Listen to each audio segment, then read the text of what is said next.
Welcome back to the channel and another edition of the Spurs Chat podcast, where today we will be discussing Tottenham's win against Fulham at the Tottenham Hotspur Stadium. Of course, goals from Hojbjerg and Kane have given Spurs another 3 points. We have now played 6 games in the Premier League, 4 wins, 2 draws, 14 points. We remain third in the Premier League. Good performances today from Pierre-Emile Hojbjerg, Richarlison and Sessegnon, in my opinion. 23 shots from Spurs today, 10 on target, and Antonio Conte in his press conference said we played with personality and quality. Now, I have 3 quality guests for the podcast this evening. First of all, we've got Leo the Lion. Leo, how are you? I'm good, man. I'm glad we won today. I knew we were going to win. You know my feelings about this season. So, yeah, man, we're on track. So all good. I'm just going to warn Josh and George, because last time Leo was on, and I'm sure he stands by this statement, he said Spurs will win the Premier League this season. So that'll be an interesting one. We've also got journalist George Sessions back with us. George, how are you? Yeah, good, thanks. Thanks for having me back on. And yeah, glad we're going to be talking about a win, even though it should have been by a lot more than just the 1 goal. George, just before we come to Josh, you're now covering Tottenham Hotspur again for the Press Association. How's that been? Yeah, brilliant. Yeah, I mean, Spurs is my club, so I've got a free season ticket basically, so I can't find anything to complain about. And it feels, you know, Leo obviously getting excited and thinking we're going to win the league, but it does feel really, really exciting time, doesn't it? You know, Conte is unbelievable. You know, We've got world-class players. We're improving the squad over the last 12 months. So, yeah, great time. Well, absolutely. And we've also got Josh with us. Josh, how are you? All right, yeah, just got home from the game, really enjoyed it. 3 points in the bag, very happy. Did a lot of singing, had a good laugh with a couple of people around me, and yeah, very happy. Very, very good performance. And yeah, I'm looking forward to having a chat with you guys. Now, let's get straight into it. Leo, let's start with you. Your thoughts on the game today. Of course, as I mentioned earlier, we've now played 6 in the Premier League, 4 wins, 2 draws. But it was about the performance today. We all wanted a quality performance, and I believe that we got that today. Your thoughts on today's game? Yeah, definitely, man. I think it was probably our best game of the season, the way we played. I think the game against, who did we play last week? I forget, West Ham. We missed Bentancur class. You know, that's what I call him. And you know, he made us just tick. You know, the way that he plays forward, in comparison to Basuma last week. You know, I felt Basuma didn't have much of a good game, and we saw the difference when Bentancur came back this week. The way that he's able to, you know, just work hard, play the ball forward, one touching. You know, I felt like we played really well. The football was good, was direct. You know, we were on the front foot. I thought Richarlison, you know, came in, and you know, when in comparison to how he plays with in comparison to Kulusevski likes to drift out wide, but I felt that with Richarlison was more central, and a lot of our play was kind of coming through, you know, in the middle, you know, and there was great play from Bentancur and Romero and Hojbjerg. Just the triangles that they were doing was just it was beautiful stuff, man. I think it was the best game we played so far this season, you know, and we should have scored probably 3, 4, even 5 goals today, you know, and you know, it was a bit scary towards the end, but you know, I was confident before today that we were going to win, and we did. George, let's come to you. You were sat in the press box today at the Tottenham Hotspur Stadium. As Leo said there, the best performance of our season in the Premier League so far. Would you go along with that? Just on mute, George. Always one. Yeah, I definitely thought it was. I thought Southampton was a good performance, but there was probably decent-ish periods where Southampton were on top, and I mean, Fulham had 5 minutes really, that little period where they scored, but 2 disallowed goals. You know, Richarlison hit the post, hits on it the crossbar. I think Kane and Sessegnon had some, you know, some good saves. So I think that's exactly how Antonio Conte wants his team to play, but obviously with a few more goals there on the end of those crosses. But yeah, it's really, really good performance, and especially after kind of West Ham and Nottingham Forest and even Chelsea, going back to that, you know, not looking super fluid in those games and creating a lot of chances. I think we all needed a performance like today, even if 2-1 wasn't a fair reflection. George, as you mentioned there earlier about Spurs fans feeling excited under Antonio Conte, in the press room, is there that same buzz? I think so, yeah. I mean, you look at Man City, I mean, I know they got a draw today and Haaland, and you're a little bit, I think everyone is saying, oh, you know, City are probably going to win the league, and then it's who's below. But when was the last time that Spurs kind of went out and spent 60 million on someone like Richarlison? He's come straight into the team and starting to look good straight away. And all the signings that we've made, especially making them early, and like I say, having Conte. I mean, I loved Poch, but Conte is the best manager we've had 30 years easily. Probably 40, easily. maybe going back to Bill Nick, really. So you got to be excited. And I think if you're following Spurs as a journalist, and obviously I support Spurs, but even journalists that don't support Spurs, it's an exciting time to be covering. This is the best time, George. I'm telling you. I was saying to Chris, this is the best time for us to believe. What other chance are we going to get? This is the best time. Best time for best start of the season for how long, Chris? Am I lying? I was going to say, George must have like the perfect job because he's a Spurs fan. He's a journalist. He goes in, interviews the likes of Pochettino, Jose Mourinho, now Antonio Conte. It must be the perfect job, George, mustn't it? Yeah, dream job. Except for when Spurs lose, and then you're trying to sort of not be too emotional about it. But no, I can't complain. You notice I didn't mention Nuno there, by the way. Chris, do you remember? But last time I was on was when Nuno, we just lost 3-0. And I can't remember exactly what I said, but I said that Nuno would be sacked soon. And Nuno was the best thing that's happened to Spurs. I'm telling you now, Nuno was the best thing that happened to Spurs. Because if it wasn't for him, sometimes you need self-reflection. You need to hit rock bottom to bounce back. And Nuno was the bottom of the bottom of the bottom. And that probably woke up Levy and thought, you know what, I can't continue anymore. We need to go in hard. So thank you.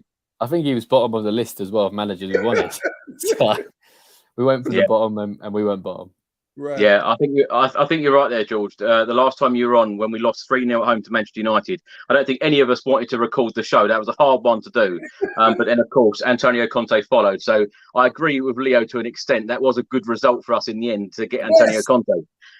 Josh, let's come to you. If your voice can take it, tell us your thoughts on today's game. Yeah, I can take it. I just did too much chanting, trying to get the West Stand going. But yeah, I was really impressed. I thought we did well, kind of, even in the last couple of minutes. Obviously, conceding a goal and then putting the game to bed. I thought we really did well. And in the olden days, we've talked about it many times before, Spurs would sometimes crumble, but today we really held out, and I think we defended well and attacked the game at the end. And I feel really sorry for Richarlison because he really deserved that goal at the end. Honestly, I was gutted. It's probably why I haven't got a voice, because I was absolutely screaming my lungs off when he scored. There were absolute scenes when he scored, and we definitely deserve more goals today. I agree. I think it was Leo who said we should have got 3 or 4, and I completely agree.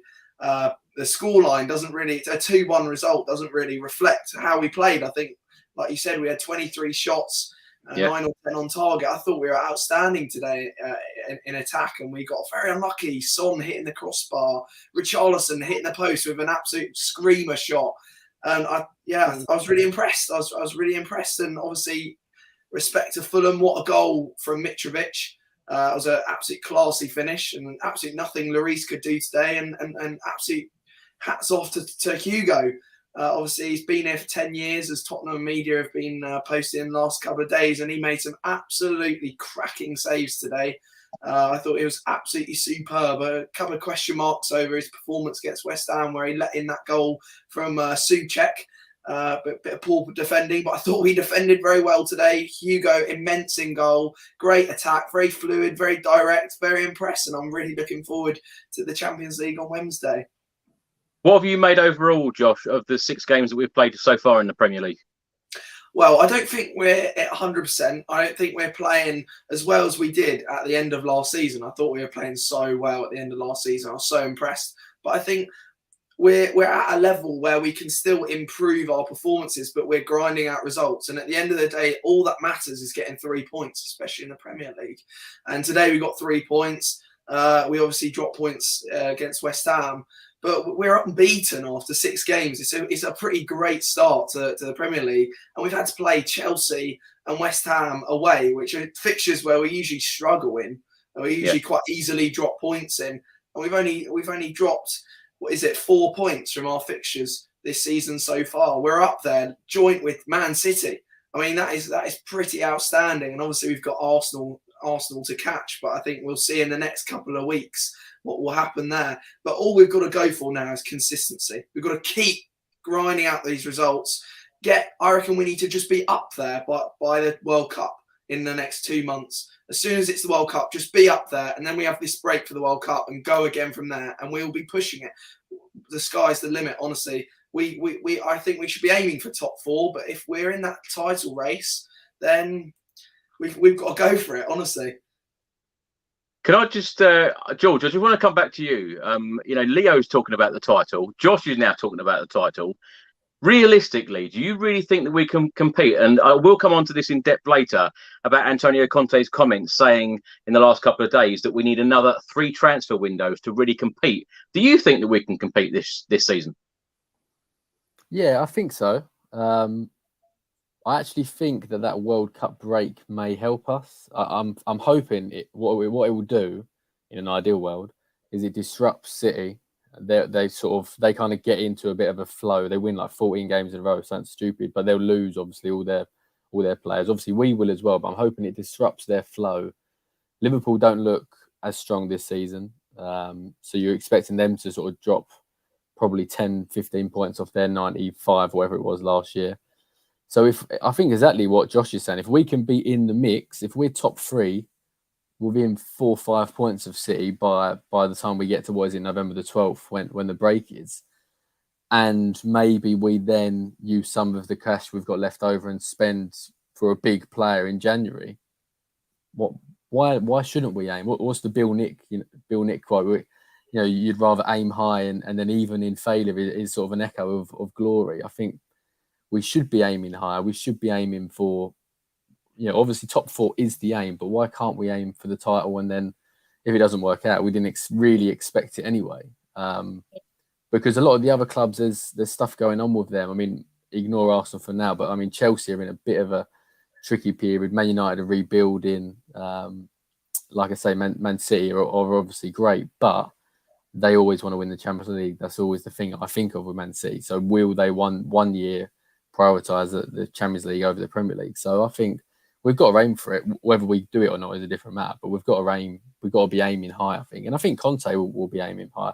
What he says to the press is obviously what he wants to say to the press. I think internally he'll be saying, let's go for the title. Why can't we do it? George, do you ever, as journalists, get the chance to actually talk to Antonio Conte when the cameras aren't rolling? Do you ever get a little bit more from him? Yeah, a little bit. Yeah, I mean, today he said, "I'll see you guys on Monday," and then Ant had to remind him that the press conference is on Tuesday. So we do get a little bit of interaction with him, but not a huge amount, because he probably goes off from us and then does a billion other interviews as well, or bumps into people like yourself in the stadium. I'll tell you what, that is a huge highlight for me today, bumping into Antonio Conte, saying hello to him, and having Michael McIntyre say to me that he watches this channel, which unbelievable. So that has made my day. I'm a very happy man today. Spurs winning, Michael McIntyre and Antonio Conte. Fantastic day.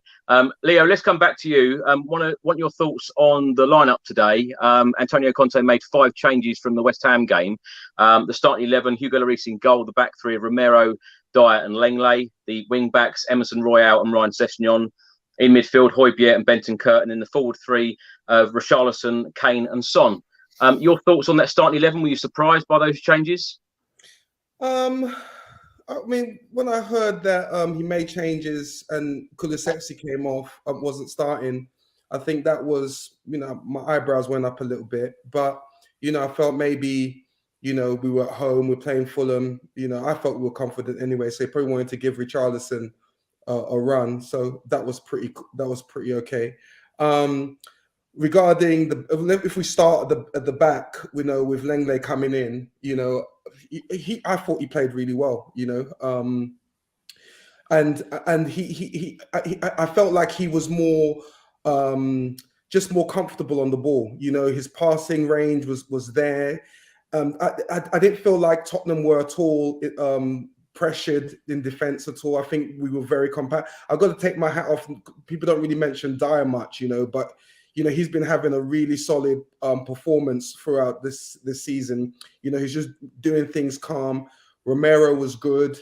Then we go into the midfield, you know, with you know, what's his name, with Bentancur back in there. He just workhorse, that guy is. The way that he just plays, he reminds me of Berbatov, the way he runs, you know, the slickness of you know, his one touch. He's just so calm in possession in tight spaces. He plays it forward. You know, like I said earlier with you know, when Bissouma came in, and I love Bissouma, what he was doing in Brighton. And, you know, I thought, you know, last week he had an absolute shocker, you know, and I don't know why, but we definitely missed him, and we saw the Bentancur's class today when he came in, when he was playing triangles with Hojbjerg, who was probably, you know, I don't know what would say, but Hojbjerg has been immense this season. You know, the way that, you know, he just wears Spurs, you know, on his sleeve. You know, he's just rugged, just does the dirty work, and him and Bentancur, just a great combination. Then Richarlison, how Richarlison was playing today, you know, he looked comfortable. He looked like he slotted in. You know, he plays more central than Kulusevski. Kulusevski likes to play on the right, and I feel today, because we had the Bentancur's class in the middle, I can see how Tottenham will play when Richarlison is in the team. You know, it was more forward passing, it's more central passing, 1-2s. We're playing it in the lines, you know, 1-2 passes. Kane, I felt everything was going through Kane. Kane, you know, is just world class. You know, the touches he had, the vision that he has, it was just beautiful. You know, on the left with Sessegnon, I thought Sessegnon had a good game. You know, I'm still not sold on him. You know, especially you know, if the final balls. You know, he gets into great positions, and it's just that final ball for me, it's just not there. But you know, he works hard. He runs up and down, and you know, I would say he had a good game. I was about to cuss him on today, but you know, he did an assist, so I'll let him off. But he's still not the finished article. Moving on to the right side with Royale. You know, Royale, great defensively. You know, we look solid defensively. Again, the final ball at the you know, he's just struggling with that. You know, Son, you know, I'm not worried about Son at all. You know, he got into so many great positions today. You know, I think you know, he hit the crossbar. You could tell he wants it. He really wants to score. You know, he hit the ball over the bar as well. I'm not worried about him. He will come good. I just think he's probably, because of the signings we had, maybe he's not as relaxed, because he can feel the pressure of the forwards that we've signed. I think maybe Son just needs to have that relaxed feeling for him to feel comfortable that he's playing now. And I think because there's a pressure on him, maybe he's lashing out, or just, you know, when he gets to the ball, he's just a bit lashing out too much.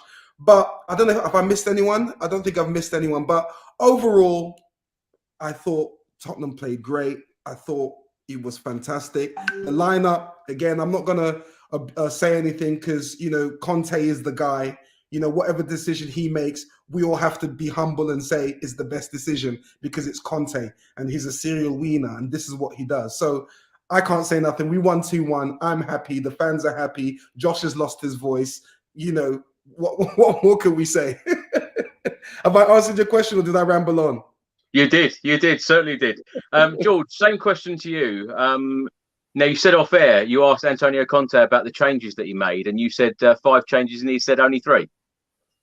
So yeah, I said to him, I mean, Spurs did make 5 changes from Wednesday against West Ham, and he corrected me and said it's only really 2 changes, because Sessegnon started a lot of games last season, and Romero come back in today, and then Bentancur come back in. So really the only changes were Lenglet and Richarlison. I mean, I expected him to sort of mix it up a bit. I would have liked personally to have seen Mac Doherty brought on to the right, because we've not seen him barely at all this season. And I feel like Emerson's going to need a rest at some point, and I'm not totally convinced by his end product. And the other one is, I actually thought he might have rested Hojbjerg because he got a knock against West Ham and stuck with Bissouma and sort of given Bissouma a chance to actually impose himself against kind of a team that we expect to be in the bottom half. But yeah, I mean, that Richarlison, very, very impressive. And also, I mean, Lenglet, I kind of thought he'd be a good player, but really today I was like, well, yeah, I think he could take us up a notch if he sort of settles into the Premier League and the physicality of some of the forwards in the Premier League. I think he could be a really, really good player. And like what Leo said, the way he was so composed on the ball, and I think Ben Davies is really good and been an unbelievable servant for us, isn't he? But I'm not sure he's as good on the ball as Lenglet from what we saw today. So if he can settle in, that, you know, Lenglet, Dyer and Romero, that's a hell of a back three, that. And then we're not even talking about Son and Kane at that point. You know what I mean? Do you not rate Dyer, or do you think Dyer is because everyone just Lenglet,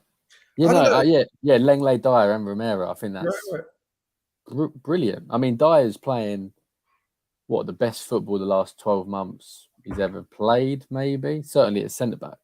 I mean, I would say that Dyer. My shout would be that Dyer starts for England at the World Cup if he carries on, because Maguire's not playing, and Dyer's playing in the central of a three, and that's what Southgate probably do. So as long as Dyer carries on, I think he'll be in the next England squad, and I think he'll probably be a starter. So yeah, I'm big Dyer fan. George, from a journalist point of view, when the likes of Harry Kane and Heung-min Son are rotated, in your articles, now you said the word rested. Will you use the word dropped or rotated? Because I think that when Heung-min Son is going to be sitting on the sub bench and other players are going to be playing, because let's face it, games are going to be coming thick and fast. We're playing midweek, weekend, right up until the World Cup. How do you think fans will react when the likes of Heung-min Son and Harry Kane are on the bench? I mean, I don't think they should kick up a fuss about it, because, you know, if you don't want Kane to start all of these 7 games and then he gets injured and you moan about him getting injured, you haven't got a leg to stand on. You know, Conte's trying to manage the period. You know, Kane was brilliant today as well, wasn't he? But I'm struggling to see what game he won't play, though, over these next 7. Conte said last week before Nottingham Forest, I think it was, that not one player will play all of these 7 matches in this 21-day period. So that means Kane will be on the bench at some point. And I think what he's doing at the minute with Son, he's trying to play him into form. But when Kane and Son are rotated, is how I'd put it, I think you're going to be bringing in either Richarlison or Kulusevski.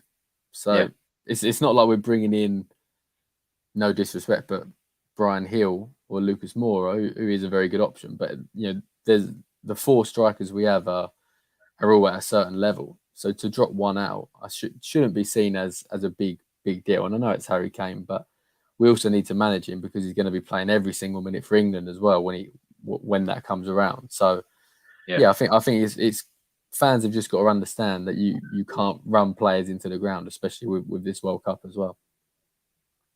Josh, let's come to you. Same question. Were you surprised by 5 changes from Conte today? No, I wasn't surprised at all. I was really happy, actually, that he brought Richarlison in. I think Richarlison, over the last couple of games where he's been having little cameos and great performances, I think he's really earned his place to come in, and he proved his worth today. I thought it was absolutely fantastic. Apart from Bentancur, I think those 2 lads were probably man of the match contenders. He's got just such a real aggression to him. He reminds me a bit of Lamela, how he just goes in, tries and win the ball. He's got a bit of skill. He puts 100% in. He wears his heart on his sleeve, and you can just tell, like, when he scored that goal, the celebration. He was just so like he's Tottenham through and through already. and I think he's going to be a fan favourite. I really think he will be. And I saw a lot of Everton fans saying, "Oh, you just won't understand what Richarlison is until he plays for your club." A lot. Obviously, he's quite a controversial figure in the Premier League. He gets a lot of stick online from opposition fans, but now I definitely understand. I'm sure a lot of Yidos understand as well, because he's just superb. He really is. And yeah, I was really happy that Romero came in. He's got quality, that boy at the back. He's so good. Honestly, he's so composed, and he brings something to our back line that we just really miss when he's not in there. And I think we missed it against West Ham. I think if he started against West Ham, we would have kind of been more composed at the back. We had a couple of problems at the back. We looked a bit unsteady. But yeah, and Longley as well, and another one which really impressed me. We haven't really seen much of him.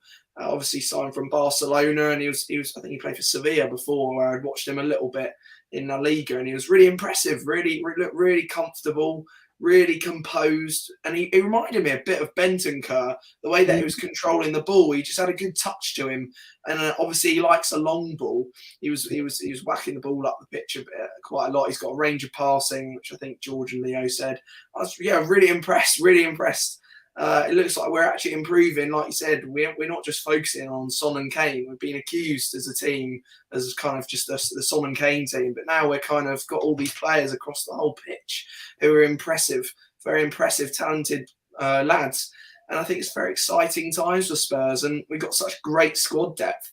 We have all these conversations about the starting 11, but you can start anyone pretty much in that team, and I think they're going to impress us as fans.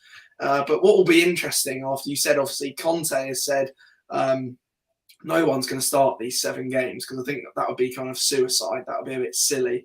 You'd be risking injuries, risking fatigue.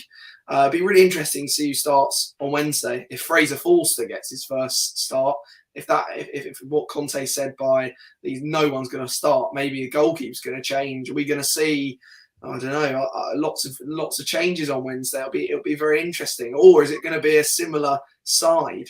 We'll have to wait and see. Leo, let's come to you. I feel like this subject comes up an awful lot, talking about the right wing back situation. And if I'm completely honest, I'm really surprised that we didn't sign a right wing back in the summer transfer window. Stephen writes on the screen now, still need to resolve right wing back offensive struggles. Blind crosses hampering cohesion between Kulusevski, right wing back, Kane, limitations defensively sound. What have you made of Emerson Royale so far this season? Well, you know,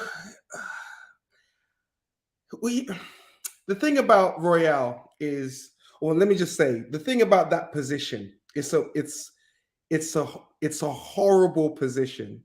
You need a full-on engine to be bombing up and down, to be in position in the attack, to be right up there with the strikers, to be in position to either cross the ball or score, and then have the ability to trap back and defend. It's a tough, probably the most tasking position in Conte's formation, right? So I mean, to try and find a player that has those attributes, that not only have the engine to do all that legwork, but then have the composure when they get into that position to either score or to either whip in a fantastic ball. You know, it's not, these are attributes, this is high level attributes that we're looking for. So I've been harsh with Royale, but the thing is, he does a good job defensively. You know, he's always in position defensively,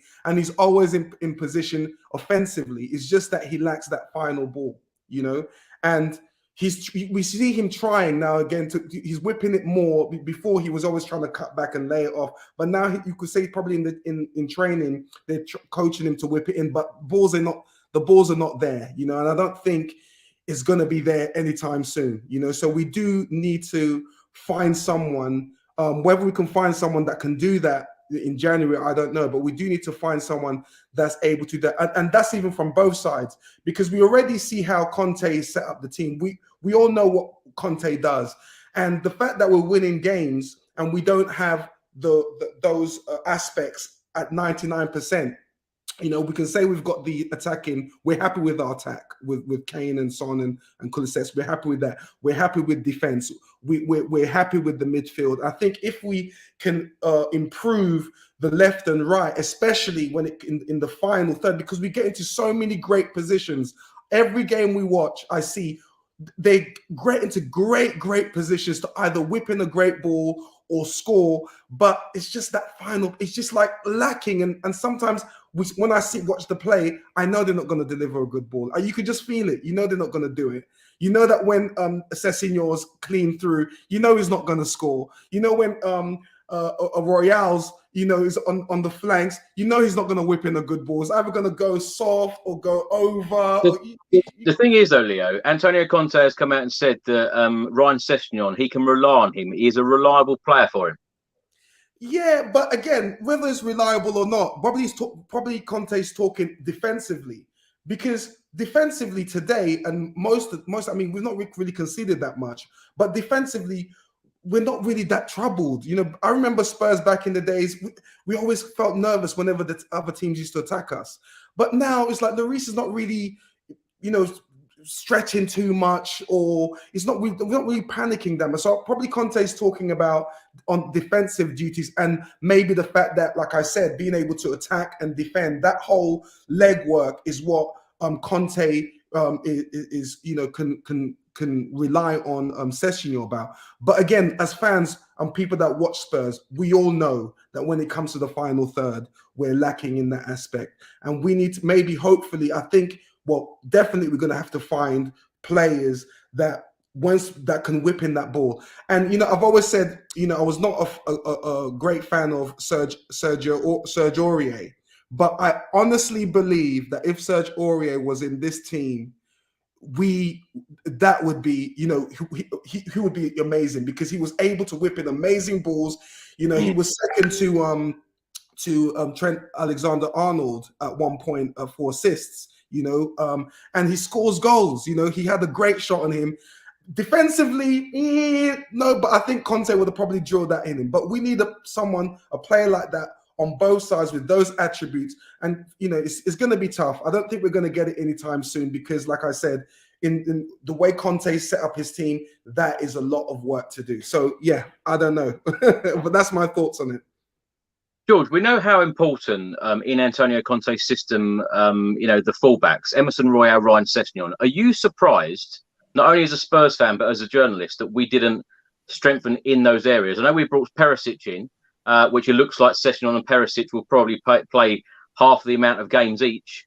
Royale, we've got Matt Doherty on the bench, and yes, I should also mention that no Jed Spence or no Pape Matar Sarr were in the squad today. Are you surprised? I mean, I'm quite surprised that you guys are quite negative about the left. I think the left side looked brilliant, no? Even Perisic. The left side today, absolutely. I thought Sessegnon played extremely well today. Yeah, I mean, I think the final balls, though, guys. The final balls. One assist and two assists if Richarlison's goal counts. It's the right side. It's the right side that I'm worried about. Okay. Yeah, but I don't think that was his. I thought Sessegnon was really good today. I'm surprised there's a little bit of negativity. The only reason I say that, George, is because every single week, every single time we do a show, it always comes up about people, the fans, the guests on this channel. They always say about the right wing back position. Do you think Emerson Royale has improved enough for you? Enough for Conte? Emerson Royale is definitely not the player that Conte wants his right wing back to be, and I'm not a massive fan of Emerson, but what I would say is in the last period that Conte's been here, he has come on a lot. I think I'm not sure he's ever going to be good enough in an attacking sense, because like what Leo was saying, you know, he'll be in that position and he'll cut the ball back when Kane and Son have ran to the front post, and then when Kane and Son have dropped to the sort of the penalty area, he's putting it across the face of the goal. So he always, unfortunately, always seems to pick the wrong option there. I mean, they're obviously trying to coach that into him where he's a lot more better in the attacking third. I mean, I personally do think Jed Spence is going to be a brilliant player. I know he hasn't got Conte's trust yet, which is understandable because he's, you know, only just turned 21, I think. But I think by the end of this season, I'm really hoping that Jed Spence will have gained his trust and will show to be a really reliable option, like Sessegnon has done over the last sort of season. Because that's, when Conte arrived, Sessegnon had barely played 4 or 5 games in a row, and realistically, he was the man towards the end of last season on the left. That's why I'm pretty positive about him. And then learning under Perisic, I think he'll just get better and better. So I'm happy with the left. I think left is fine. On the right, Emerson is probably at the best he's going to be right now. Jed Spence has got huge potential, so I think he's the long-term one. I tell you what, I'm really, really surprised about is that Matt Doherty is just not got a look in, because there was a point towards the end of last season when, just before Doherty got his injury, Doherty was playing the best football he's ever played at Spurs. That was the wing back we had signed from Wolves that was so good at Wolves. And since the injury, he's just not got a look in. And reading between the lines, I think that Conte's not happy with what he's doing in training at the minute. I think he needs to see more from him. And I'd expect Doherty probably to play. I don't think he'll play against Marseille. The way that Conte was speaking ahead of this match was that Emerson he really, really trusts at the minute. So I can't see Doherty getting another opportunity probably until Sporting Lisbon away, maybe Leicester at home. And I think he's really got to take that opportunity, because at the minute he's fallen down the pecking order, rightly or wrongly, behind Emerson. And Emerson, like I say, just doesn't give us the end product we need. But he's fairly consistent away from that in terms of defensively and bombing forward and being an option. So that's a positive for him. But yeah, I mean, if we want to win the title, Emerson is not going to be our right wing back. I think we can all safely say that. But left side, I think that left side for me is a title winning left side. Even Perisic won Serie A with Inter, and Ryan Sessegnon 3 years ago was going to be the next Gareth Bale. And obviously he's had a difficult couple of years, but I think we're starting to slowly see him get closer to the sort of player that he can become. I don't see it. No? I don't see it with Sess. I'm sorry. Like, I know he gets into surely you've seen improvement though, Leo. Yeah. But think of what Bale was when he was 22. And his end product then. I'm not saying Sessegnon's going to be as good as Bale. I hear that. But Bale was terrible. Then all of a sudden, Bale was the greatest. It was just like a light switch with Bale, right? And Sessegnon. It's all about confidence. It's confidence true. was Bale, and Sessegnon's getting his confidence. That's why I'm positive.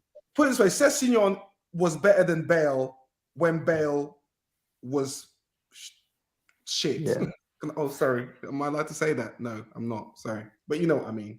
But you know what I'm saying? So, but for me with Sessegnon, it's just more about his the final third.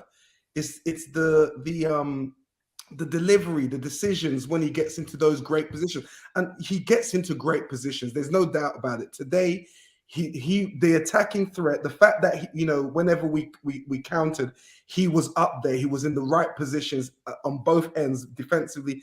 I'm not going to knock him for that. He was there and he was. It's just for me his final decisions, the final balls, is just lacking. And hopefully, of course, and I'm a Spurs fan. No fan wants a player to be rubbish. Everyone, I'm always like promoting our players. I want Sessegnon to succeed. Yeah, I want Sessegnon to succeed, right? But I hope he does that Bale flick where all of a sudden he just becomes, because at Fulham he was banging it in. Like every week he was just banging it in. I was like, wow, we want to get this guy. But for some reason, whether it's confidence like you guys are saying, the final third is just where if he can nail that, then I take my hat off to him. But I'm not sold on him yet. And I think we need to fix both sides. I agree with George though. I think Ivan Perisic is going to be a great mentor for Ryan Sessegnon.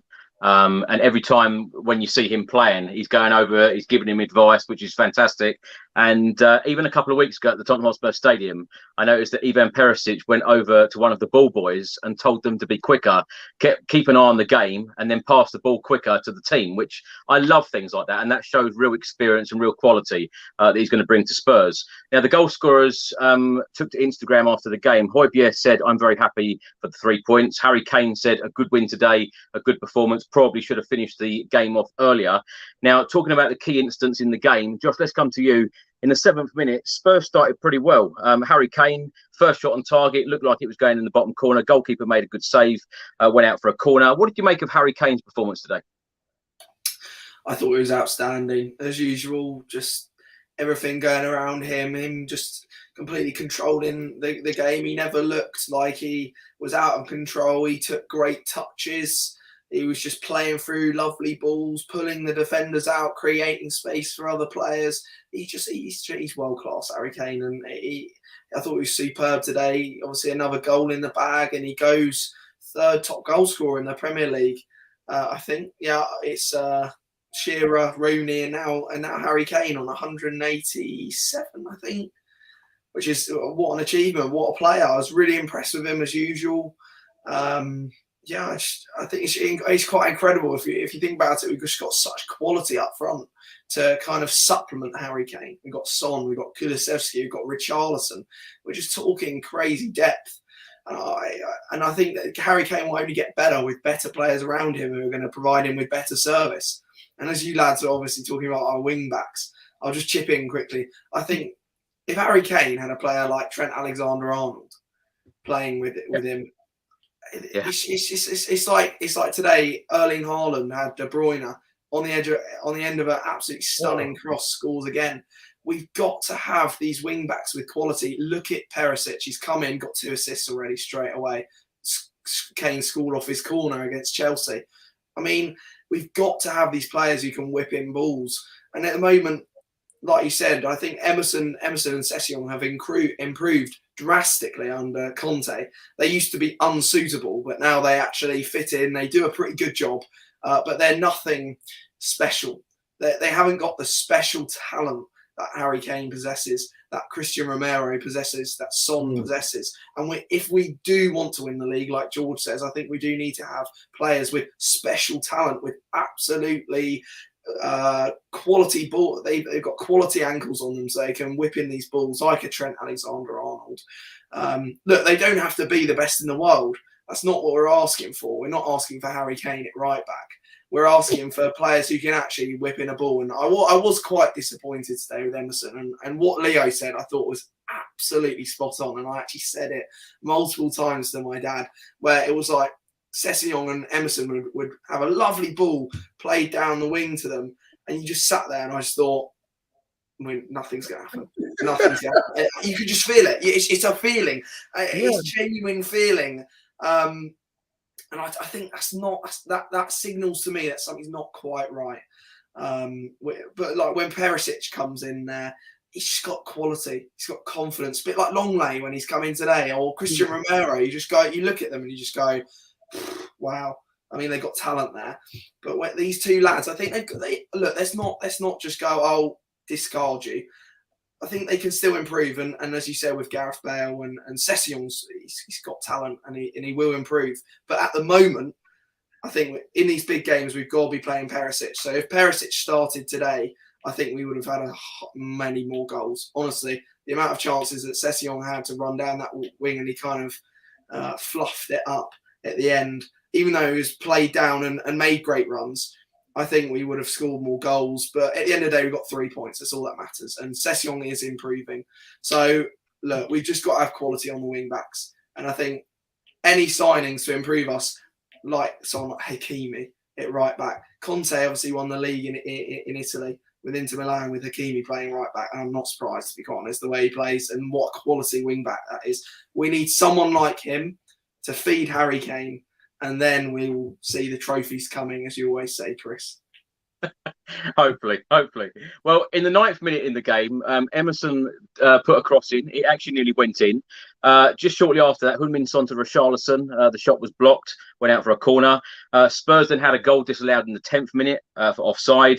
In the 17th minute, Emerson, all the space in the world, And just as I thought Emerson is going to pick out a player in the box and deliver a perfect cross, it just didn't happen. And I don't want to keep harping on about Emerson. I'm just hoping that Antonio Conte can somehow this season get the best out of him and improve him like he has with Ryan Sessegnon. And as George said, it's all about confidence as well.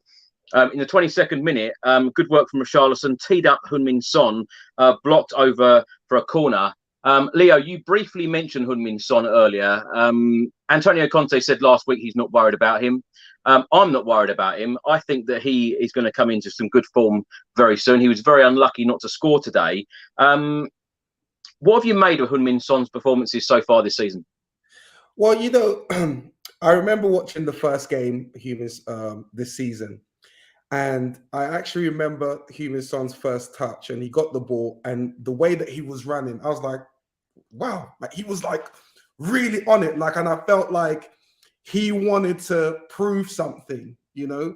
And you know, like what I said earlier, I'm not worried about Heung-min Son, but I just feel that because we've made these signings, I think it's got into his head a bit. I think that now he wants to, I don't think he's as confident for some reason as Kane is, as far as securing his position in that team. I think if there was going to be anyone to be subbed, I think he feels that he will be first to be subbed instead of Kane to be dropped. And I think that might be playing with Son a little bit in the fact that he's not as calm and relaxed as he usually is when he's up front, when he gets clear on goal. I mean, last week, the ball came through and he was through on goal, but his first he headed it, but it was a bit too much. And it's just all of these little bits that, you know, if last season it's a goal, you know, he's just is in, right?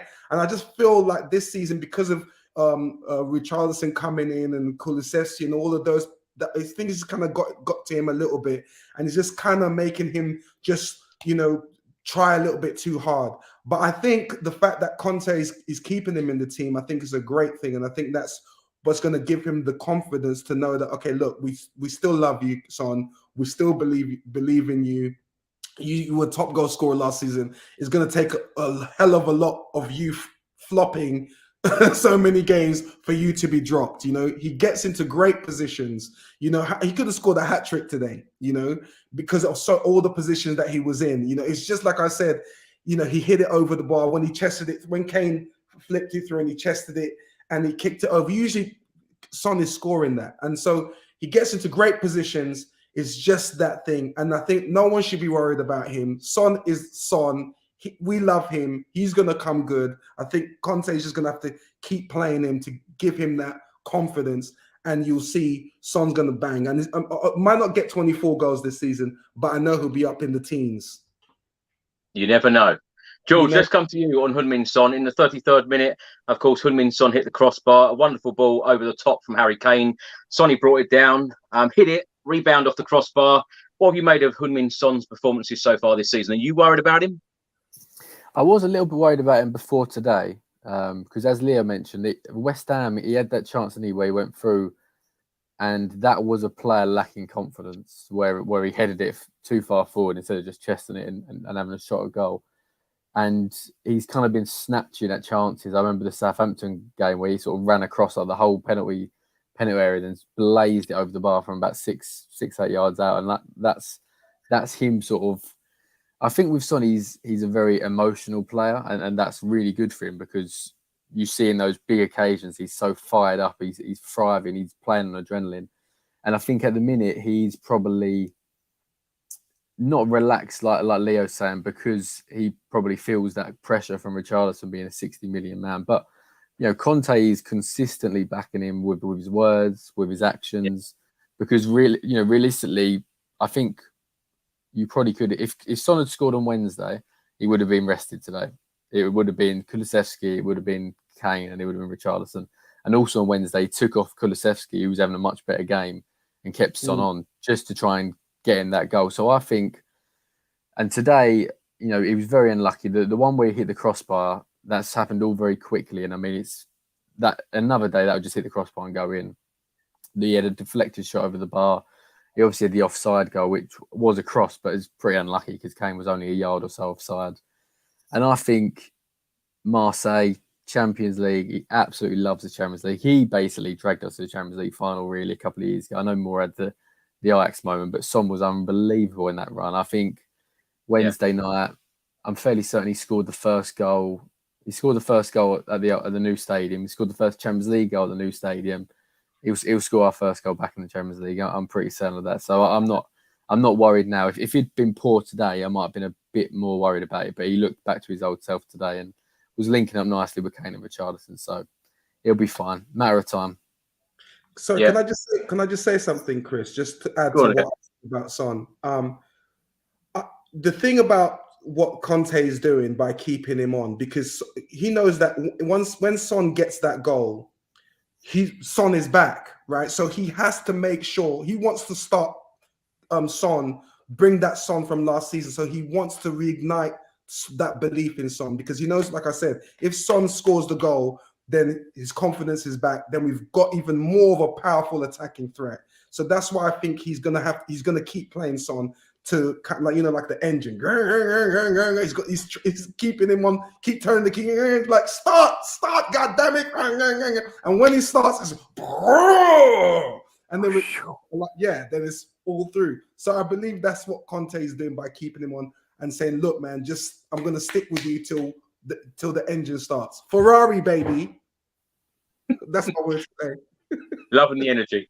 I'm calling it now. So on Wednesday, Son cuts inside of Nuno Tavares, Arsenal, curls it top corner, and goes and celebrates in Guendouzi's face because he just loves it. We'll come on to that shortly, George. In the 37th minute, Emerson Royale had so much space again, crossed, but no one was there, unfortunately. 3 minutes later, Heung-min Son corner, Lenglet header just wide. And then just a minute later, Josh, let's come to you. Pierre-Emile Hojbjerg put Spurs 1-0 up. A great move, Hojbjerg to Richarlison back to Hojbjerg, finish in the bottom corner. Many people over the last couple of years have said that Hojbjerg don't score enough goals for Spurs. This is yet another goal. Got a goal at Chelsea a couple of weeks ago. What did you make of that finish? I thought it was a very fantastic finish. And you know what? I thought it was a carbon copy of the goal that he scored against Chelsea. Same kind of move, same kind of finish into the far post corner. And yeah, he's obviously improving on his finishing game. And I remember in one of the lockdown games with no crowds, he scored an absolute cracker against Liverpool at home, absolute screamer. And he's a player. I remember Moussa Dembele used to get so much stick from the media for not scoring enough goals. Look, a midfielder, in my opinion, like Hojbjerg, like a defensive midfielder, he's a shield, he's the Viking of our team, isn't he? His role shouldn't really be to score goals, but... Can I just say, I don't think George wrote any of those articles. No, it was I think it's Graham Souness, to be honest, back in the day on Sky Sports. but yeah, just to have other players like Hojbjerg chipping in on the goals. Look, it's what you want in a team. You look at these big sides like Man City, and it's not just one player scoring all the goals; it's the whole team getting involved. And Hojbjerg scoring more goals this season, I think we can only see in a positive light. It's very good for our team.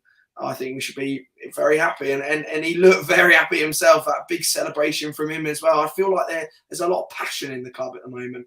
A lot of these players seem very I think they've got a lot of drive, and they want to achieve this season, and they've got the tools to achieve this season. And I hope they can, because they're certainly showing it on the pitch, being unbeaten after 6 games. So I'm very, very happy with that finish from Hojbjerg. Well, Spurs went in half-time 1-0. In the 49th minute, Richarlison to Heung-min Son to Harry Kane. Shot was blocked, went out for a corner. A minute later, Richarlison to Dyer over the bar. A minute later, Richarlison shot, goalkeeper with a comfortable save. Leo, let's talk a little bit about Richarlison. I felt that he really deserved his place in the starting 11 today. What did you make of his performance? I thought it was really good. I think the fact that Richarlison played today kind of changed how we play, or what we've seen so far. Like I said, he plays more central than Kulusevski. And I think with the fact that he started today, we can see how Spurs would play with him and Kane and Son. It was more, he has some good touches. He likes to play the 1-2. He's passionate. you can see that he wants to score. He wants to be a success here. And I thought he had a good game today. I mean, obviously he scored the goal, and you could see the passion, taking his shirt off and, prepared to get the yellow card. And I was so happy for him, and it was gutted for him at the same time when it didn't come through. But let's be honest. When they said we were going to sign Richarlison, I wasn't going like, oh my God, fantastic. I was like, what, Richarlison? What, 60 million? Oh God, However, I'm just being real. I wasn't like the number one Richarlison fan. But, when I thought about okay, well, fair enough. Someone has to be. I wasn't. Right. Were you, John? Were you? No, I wasn't. No, not you wasn't. Josh, what about you? Were you happy when we were interested in him? And you thought we were getting him? I genuinely thought we were signing a Lamella. Like, I thought it was going to be like Lamella, like someone who's got no finishing, so he's just going to get. Well, you were all wrong. You were all wrong. Yeah, I know. I was totally what a player. No, we're not wrong because he's not scored yet. So anyway, he's done nothing. No, but he's done. No, I'm only joking. But yeah, what was I saying? Yeah, so. For me, he had a good game. I can see what he brings to the Spurs side. That bite, that fierceness. He's a sort of Conte player that we need those sort of aggressive players. We've got it in Romero at the back, who's aggressive. We got in the middle with Hojbjerg, who's aggressive and powerful. Bentancur is aggressive as well. I don't know if you guys would agree with me, but Bentancur has got a bit about him. He's a very direct, an aggressive player. And so it's good to have that sort of quality or that sort of attribute for at top. And I think Richarlison kind of gives us that, and the fact that he winds people up, I love that. The fact that he was doing the kick-ups that warmed my heart. All the abuse that I was giving Richarlison, I was like, oh, this is my child. I love you, man. Like, honestly, and this is the type of player that I probably would have hated if it wasn't. But the fact that he's doing it for Spurs, that's what we love. We love to see that. And, so I'm warming to Richarlison. I really want him to score. I think he played a good game today. I love his touches. I love what he does. And I think, the fact that we've got him in the team is improved us immensely because he can play along any of the front three sides. And I think, again, that's, when I thought about it more, I thought it was a great signing that we did. So hopefully he can score. If we can get him going, get Son going, get the win backs going. Come on, Josh, what are you saying to me? Talk to me, Josh. What are we saying? George, what are we saying, man? This thing. Number one. I'm telling you, baby, that's all we need. The wing backs. If we can get the wing backs going and we can get the vroom, vroom, vroom going. Talk to me, Spurs fans. I told you. You guys not listening. We're gonna do this. George, let's come to you. In the 58th minute, Emerson put a cross in, made it through to Richarlison. He missed it. Sessegnon picked it up, shot. The goalkeeper made a good save. 5 minutes later, a chance for Heung-min Son. His shot was deflected. Goalkeeper saved. Went out for a corner. 4 minutes later, Christian Romero with a header from a corner at the goalkeeper. And then finally, Harry Kane scored Tottenham's second goal in the 75th minute. Son to Sessegnon to Harry Kane. What more is left for us Spurs fans to say about Harry Kane and his finishing? And surely it won't be long at all before he catches up with Jimmy Greaves. Yeah, I feel like every time Kane scores at a minute, it's another milestone. It's another sort of individual record goal. Today was going third above Andy Cole, 188, and he also levelled with Thierry Henry in the London Derby's one. But I think it was Leo actually that mentioned it earlier about what Richarlison sort of changes with our team. And what I actually really liked today is you had Richarlison and Son sort of central, and Kane dropped off into that sort of playmaker 10 role that we've seen him obviously do loads over the years, but not that much actually this season. And he played some brilliant balls. I mean, the ball he played through for Son when he hit the crossbar, and that touch as well from Lenglet's pass was just ridiculous. And I do really like when Kane does drop deep. Obviously, I don't want it to happen all the time, but he's such a talented player. You're not wasting him, obviously, but if he's just in the area, in the 18-yard box, you're not getting the best out of him. If he can drop deep and play through balls to Richarlison and Son, and that just gives us a different sort of way of playing compared to having Kulusevski out wide and Son out wide. So yeah, I mean, Kane was brilliant today. He's brilliant all the time, though. I need to be honest. I mean, what's he got now? 5 goals. Doesn't even feel like he's got to what, 3rd gear? He's still got 4th gear, 5th gear, 6th gear to go. So I think the last couple of years he's been unlucky with the injuries. Obviously, last year we had all the transfer talk. I think this year he probably gets a lot closer to trying to hit that 30 goal mark in the Premier League. I think him and Haaland, it's going to be a good race. Don't write off our boy just yet. George, I just put a comment on screen about negativity, because the last few days there has been lots of negativity amongst the Spurs fans, particularly on social media like Twitter, etc. What would you say about that? Because we're unbeaten in the Premier League, 4 wins, 2 draws. You were speaking about gears there. I don't think that Spurs have got out of first gear in any of these games yet. What have you made of all of the negativity in the last, 48 hours or so? It makes me laugh because when under Poch, we would always sign players August 31st or September 1st, January 31st, whatever it was. And always everyone would say, why has Levy not signed the players earlier? Why have we not gone earlier? You know, Poch has now got to work with players and they're going to take time to get used to his methods.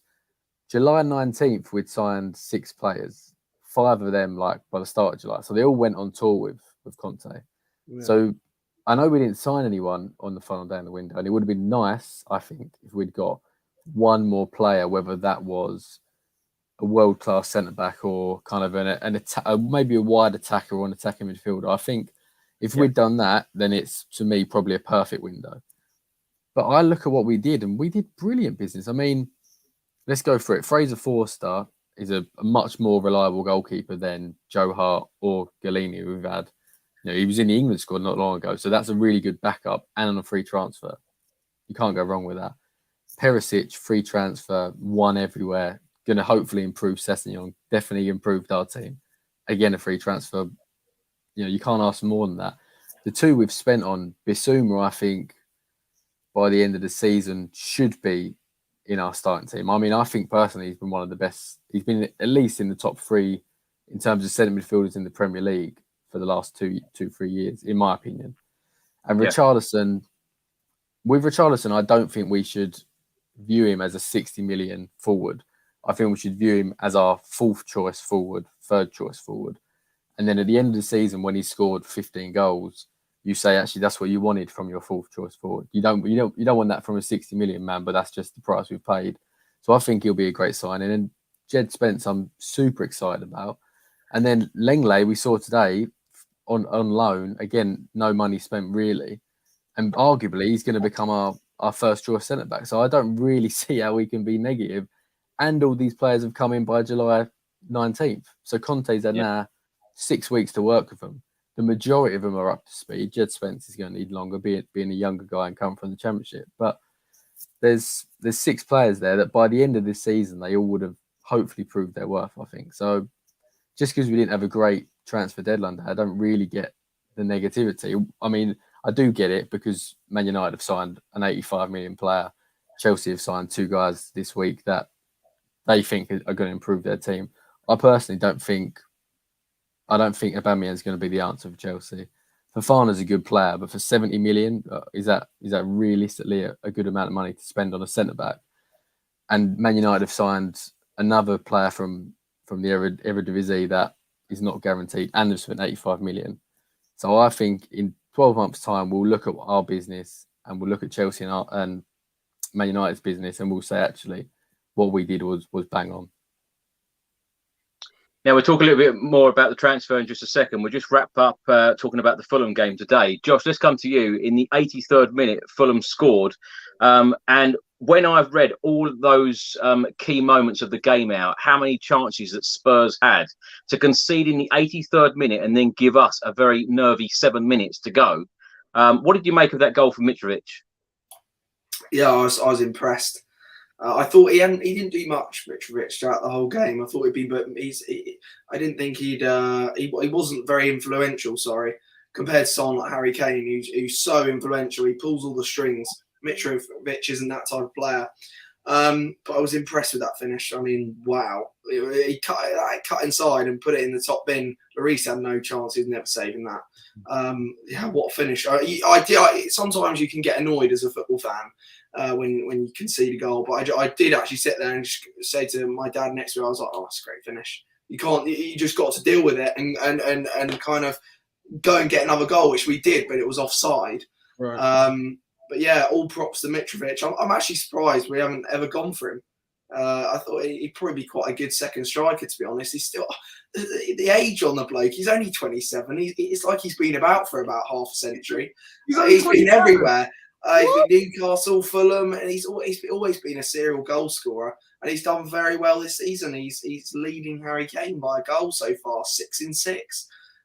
So yeah, very impressed. But Fulham as a team, I wouldn't say I was impressed. I thought they played better against Arsenal. I think they've had a good start to the season, but we did kind of tear them a new one today. I thought we really did rip into them a bit. 23 shots. We had chance after chance after chance. They weren't very dominant. We dominated them. But yeah, all good luck to Fulham. I think obviously a fellow London club, London derby, but it didn't really feel like one today. It was more of a domination. Well, talking of strikers, I don't want to start any rumours or anything, but I did see Fernando Llorente at the Tottenham Hotspur Stadium today, walking about. Yeah, maybe that's we'll sign him interesting. before the Man City game, Chris, and then he can get his shoulder involved again. Yeah. Leo, let's come to you. Hugo Lloris was forced into a great save. It was deflected in the 88th minute. And then, of course, Richarlison's goal was disallowed in the 90th minute. What did you make of Hugo Lloris today? Because he made a couple of good saves. And, of course, he's been at Tottenham Hotspur for 10 years. And dare I say it on this channel all the time. Someone like Hugo Lloris at the club for 10 years, never won a trophy. You know, I'm just glad that he won the World Cup because, you know, at least you say, oh, for 10 years I've won something. You know, I feel bad for him, but he's been a great loyal servant for Spurs. You know, the last game we had against West Ham, probably he had a shocker. I'm not gonna lie, right? His mistake and led to the goal. And the thing about Lloris, he's not been that guy that, you know, with his passing. We know that he's not really got that in his locker. But what we do know that he's incredible shot stopper. And you know, the way that there's certain saves that he's done throughout his Spurs career that I'm like, wow, you know, he's pulled out some incredible saves, and he pulled one out today. Mitrovic's, it was deflected shot, and it was just kind of looping in. I thought, oh my God, it's going in. But you know, Lloris was there, and that save kind of made up for his mistake last week. Is it last week? No, this week. But yeah, so with Lloris, you know, what can I say? I mean, we love him. The fact that he spent 10 years with us, not won anything, you know, and when I meet him, I'm going to say, sorry, mate, but thank you, but sorry, and give him a hug. But hopefully this could be the season. This could be the season where, you know, he can he can raise the trophy up and then give us a farewell. That would be a great sending off for him. I think that would be the greatest gift that Spurs can give to him for all his loyalty and great, because he's been fantastic. Frank's #1 goalkeeper, and he's still stuck with us through thick and thin. So yeah, we love him. Leo and Josh, we'll get your thoughts on the transfer window in a minute. George, I know you've given us your thoughts on the transfer window itself, but when you look at the sub bench today, Forster, Doherty, Tanganga, Sanchez, Davis, Perisic, Skip, Basuma, Kulusevski, and as I mentioned earlier, no Spence and no Sarr on the sub bench for Spurs today. Do you think that is enough depth? And as a Spurs fan and as a journalist, do you think that Spurs could have perhaps done a little bit more? Because a lot of Spurs fans feel, and I feel pretty much the same, it seems that, don't get me wrong, I think this has been a great window for Spurs, but one or two more players could really make the difference. Yeah, I think the bench today, it looks a bit weak attacking wise, but then we've got to remember that Lucas is out with a bit of a niggle, and same for Brian Hill, who I actually quite like, but Conte doesn't seem to. Yeah, I mean, I do. Yeah, you know, I do think if we'd signed one more attacker, a really, really good attacker, or maybe it's kind of a younger player that had experience, then it would be, you know, our squad would be ready. But I think maybe you have to pick and choose your time. I think January is when Spurs will sign someone of real quality, and it'll either be to last in the title race, or it'll be to give us a kick at the backside to get top 4. I don't think that we wanted to spend all this 150 million cash injection right now, and I don't think we need to, because it's a long season. We don't know what's going to happen. You know, touch wood, nothing happens injury wise. But if we get an injury all of a sudden now, then we might need to spend big in January, whereas we could have spent, I don't know, 20 million on someone this month, and it might have just been someone more for the future, and all of a sudden now we need someone for now. So I think the bench looks strong today. The only kind of concern I guess I have is that Brian Hill, Jed Spence and Sarr, Pape Meta, Sarr are at the minute viewed by Conte as basically sort of numbers for training. He doesn't trust them yet. I honestly think Jed Spence will gain that trust by the end of the season. I think probably the period where all the players are away for the World Cup, I think that's going to be a crunch period for Jed Spence. He's hopefully going to really show Conte he's understanding what he wants and really show him quality. So when we kick back into the season, he's ready to be an option. But I think Brian Hill, I mean, people a few years ago were talking about him being like one of the best players. In the next 5-6 years, he's going to be one of the best players, not just like in La Liga or for Spain, like overall. That's how excited people were about him. And I don't agree with Conte that he should just be discarded now, and he's not a notable, he's not a useful option. And especially Champions League. I mean, he went on loan to Valencia for the second half of last season and played a really big role for them. And a couple of years ago, he kept Hojbjerg up, I think it was, in the Liga with some really important goals. So he's got quality. He's got lots of potential. And I think in the Champions League, he could be an option where maybe that physicality that he hasn't got for the Premier League is not such an issue, and referees are a bit more lenient. So I'd quite like Brian Hill to get more of a chance. But I think we have, attacking-wise, we've got the 4 unbelievable players. I mean, Richarlison's hopefully going to be pushing himself into that. And then Lucas Moura, who we can rely on, who isn't obviously going to score every time he gets a chance, but he will make an impact. And then Brian Hill as 6th. I think that's a good attacking 6 to have. And like I say, hopefully January we go for someone, and maybe Mitrovic at the end of the season, if Fulham get relegated, would be nice as well. Well, after the game, I was actually with my friend Eunice, and we bumped into Fabio Pracci.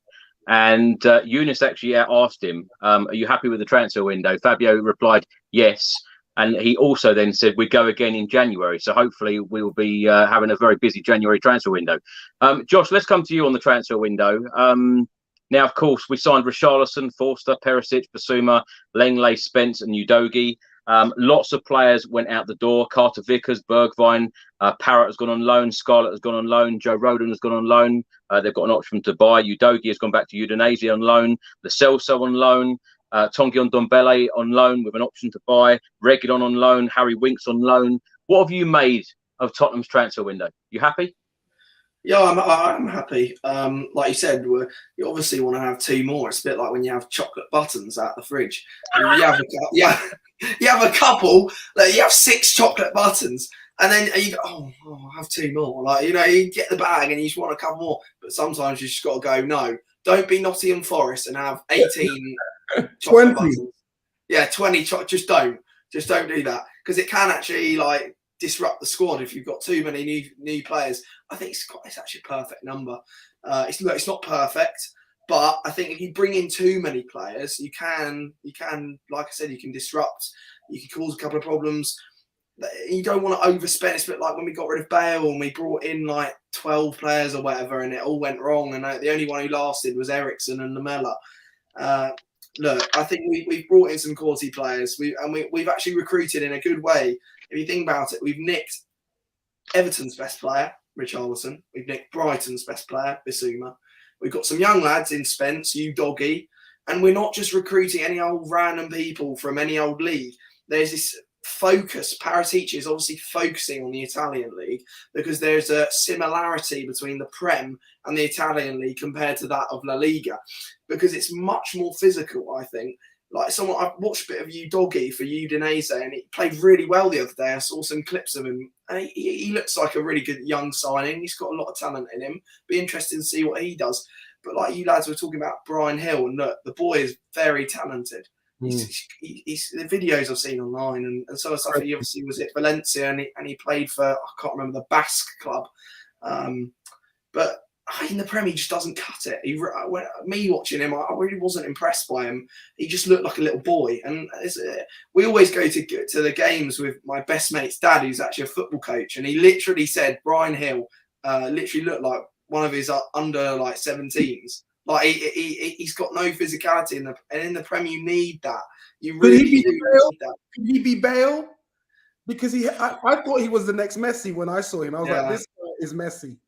I was like, how do we get him?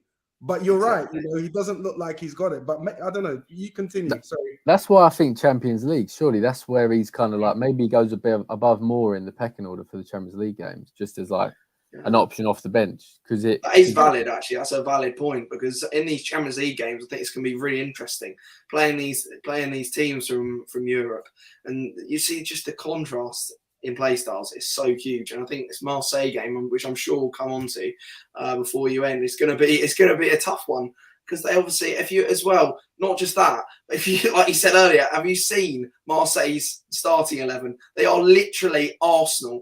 They've got Alexis Sanchez, Guendouzi, Tavares. We'll come on to it. Let's talk to Leo about the transfer window, and then we'll come on to Marseille. Leo, you happy with the transfer window?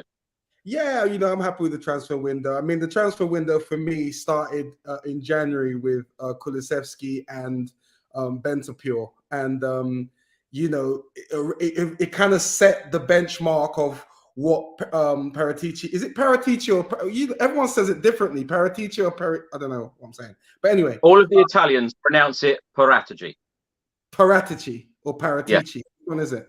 Depends a how lot. George, have you been told in the media room, because I've seen a lot of journalists, and whenever I speak to people like Fabrizio Romano, they pronounce it Fabio Paratici.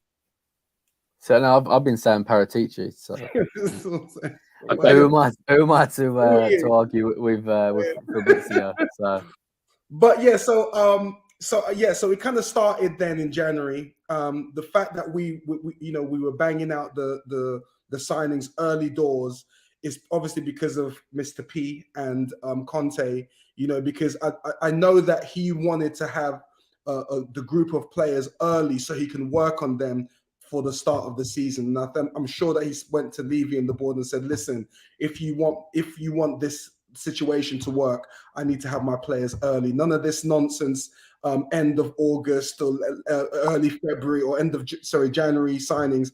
I need to get these players in, and these are the sort of players that I need. Me and P are gonna let you know what players we want, and we need those guys now because we're gonna go on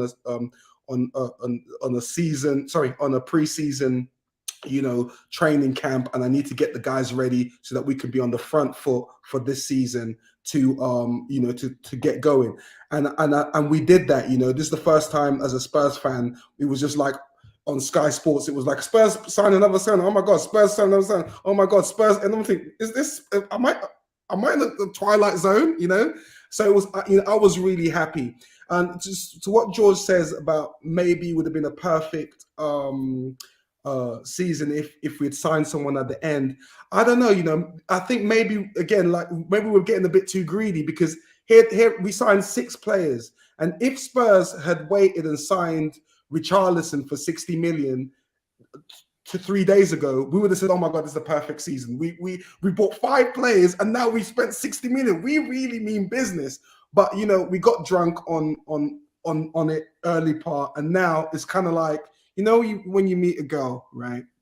And you go out with a girl, you take her out, you buy her loads of things, and then the first month is all great, and spending all that money, and then the second month she's like, what have you done for me lately? It's like, what are you I'm grateful for, And that's how Spurs fans are. We just stop being ungrateful. It's like, what more do you want? Just Jed Spence, Basuma, Richarlison, what's his name? Paris Langley. Oh, it's not perfect. All right, George. Greedy. I never thought we'd be on the subject of taking girls out and chocolate buttons on this podcast. I really didn't. This is what it is, you know. I think that's what Spurs are. Spurs sometimes we're ungrateful girlfriends. Well, George, let's come to you. Lastly, this is the last subject of this podcast. Let's talk about the Marseille game, big Champions League game at the Tottenham Hotspur Stadium on Wednesday. Of course, in our group, we've got Marseille, Sporting Lisbon and Frankfurt, which was a favourable draw in a lot of people's opinion. The last time we played in the Champions League was March 2020. That was 2.5 years ago. And during that period, we've played in the Europa League and the Europa Conference League under Jose Mourinho, under Nuno Espirito Santo, and of course, Antonio Conte.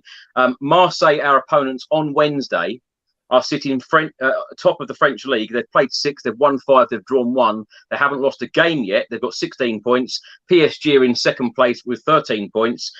They've won their league games 4-1, 2-1, 3-0, 1-0. They won 2-0 today at Auxerre and a 1-1 draw as well. George, how do you think this game's going to go? Tough game, very tough game. They basically are like Premier League 2017 best team, basically, aren't they? Obviously, we've gone through some of the Arsenal lads, you know, Tavares. They've also got Kolasinac there as backup left back. Guendouzi. They've just signed Eric Bailly as well. And do we remember Pau Lopez, the Spurs' backup goalkeeper? He's their starting goalkeeper. So it's pretty. Oh, and Dimitri Payet. So it's pretty ridiculous. Some of the ex-Premier League players they've got. What is a good omen is Marseille have lost 14 of their last 15 matches in the Champions League. Oh God, I don't know if that's a good omen or just. I like that stat. I think that's a good omen. I think that's a good omen. So they're going to lose again on Wednesday. But I think it'll be a hard game. They rested Guendouzi and Alexis Sanchez was on the bench today. Alexis Sanchez is in good form. And he's got a bit of history with Conte as well. They had a bit of a falling out at Inter. So I think it's going to be close. But I would think under the lights at the Lane with the whole Champions League being back at Spurs, Kane and people like Son and Lloris as well, you know, these are Champions League players. They've not had it for 2.5 years. So I think we'll be fired up, and I think 3-1. I feel like we won loads of games 3-1 in the Champions League when we was in it a couple of years ago. So I'd go 3-1. But it will be a close match, and they play similar formation to us with wing backs and 3 at the back. So it'll be matching up like for like, but I think that we win it and Son delivers. Son ends the goal drought. What do you think of what do you think of the group though, George? Do you think it's doable that Spurs will go through to the next stage? Yeah, I mean it is a good group, isn't it? But I guess, you know, we're all kind of a similar level. I mean, being Spurs fans, we'd say we're the best out of that 4. But there's probably not that much between Frankfurt, who won the Europa League and beat some good sides on that run, and then Marseille, and then Sporting Lisbon, I think, will probably be the weakest. Although they've got Marcus Edwards, so that's the narrative of him coming back and scoring a couple of goals. But no, I think we should be looking to go through. The only thing, I guess, I always kind of feel like, especially Conte as well, we do well against the big top 6 teams because they have a lot of possession and we kill them on the counter-attack. Whereas probably in these games, we're going to be the one that's going to be sort of making the play and forcing things. And I don't think that always suits us. But, you know, we've got world-class players throughout the team now. It's not like we were 12 months ago. So, I think we should top the group. But I don't think it'll be easy. And I'd like us to have things done before the last game at Marseille because I think that'll be a bit tasty. Josh, let's come to you. I feel very excited about hearing that Champions League music again. How are you feeling? Yeah, I'm really excited. I logged in 9 o'clock in the morning, got in the queue, got the tickets, going with a big group of lads. It's going to be a good night. I can't even remember the last time I saw that flag getting all pushed around in the centre and the nice music at Spurs and the light show. It's going to be good. I'm really excited. But I don't work for the club and I'm not a salesman, but there are actually quite a few empty seats online. I checked today. So if you haven't got your seat, like I'd say it again. I'm not some simp for Daniel Levy, but please come along, because we don't want to have our first Champions League and get memed online saying that we're the Tottenham Hotspur empty had or something, because there are quite a few unsold seats, which was surprising. I heard it on the tube today and had a look, and there are quite a lot of seats. But yeah, I'm really, really, really looking forward to it in the South Stand. Funny enough, the first game I ever saw many a year ago was Marseille versus Girona. So yeah, it'll be really interesting. It'd be good to see a Champions League night. It's obviously the peak of football, and I think we can get a result. I think it's Arsenal, isn't it? It's they're basically half Arsenal, so it's just like a North London derby. We've got to bring the atmosphere. We've got to give the players a bit of a roughing up. I think a couple of them who have given us some bad memories. Like, I won't name the Chilean forward, but yeah, we're going to give. I think it's going to be a good atmosphere, and I'm really looking forward to it. I reckon we're going to win 3-1, like you said. We love a 3-1. I remember a game ages ago as well. It reminded me of someone commented as well. It might be like a 4-2, a bit like the Olympiacos game under Jose. I think it's going to be that kind of vibe. I think they're going to get a couple of goals, and we're going to score quite a few. So yeah, really looking forward to it. Josh, do you think Richarlison will start this game again? I hope so. I really hope so, and I think he deserves it, especially after his performance today. I wouldn't drop him, play him, and I hope he gets to take off his top and he gets another booking, because that was brilliant, and I think he deserves a goal for our club. And I'll laugh if he nutmegs an Arsenal player or an ex-Arsenal player and scores an absolute worldie. And then you know what Richarlison's like. He's going to go and celebrate in someone's face or something. He's going to cause some trouble. But yeah. He's got to start. He definitely start him. I think he's going to get his first goal, and I think Son is going to get a goal as well.